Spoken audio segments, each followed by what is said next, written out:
Dynamite இருக்குது இல்லாங்க. அது போருக்காக கண்டுபிடிக்கப்படல. கல் மற்றும் பாறைகளை வெடிக்க வச்சு வேலையை சுலபமா செய்ய தான் கண்டுபிடிச்சாங்க. 1867இல் ஸ்வீடன் விஞ்ஞானி ஆல்ஃபிரட் நோபல் தான் டைனமைட்டை கண்டுபிடிச்சாரு.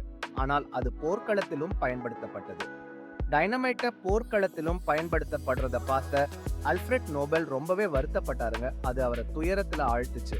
அப்புறம் யாரோட புதிய கண்டுபிடிப்புகள் அழிவுக்கு பதிலா அமைதிக்கு வழிவகுக்குமோ அவங்களுக்கு நோபல் பீஸ் பிரைஸ் கொடுத்து சிறப்பிக்க தகுதி உடையவங்க அப்படின்னு ஒரு திட்டத்தை உருவாக்கினாரு.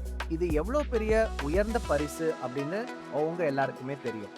பாருங்க, அவரோட கவலை கூட நோபல் பீஸ் பிரைஸ் அப்படின்னு ஒரு கண்டுபிடிப்பா மாறிடுச்சு. சூப்பர் இல்லையா? அதனால அடுத்த முறை நோபல் அப்படின்னு கேட்டீங்கன்னா அது எல்லாம் டைனமைட்டில் இருந்து தான் ஆரம்பமானதுன்னு நினைச்சுக்கோங்க. உங்க நாலேஜை ஃப்ரெண்ட்ஸுங்க கூட ஷேர் பண்ணிக்கோங்க. இதை கண்டிப்பா அவர்களும் ஆச்சரியப்படுவாங்க.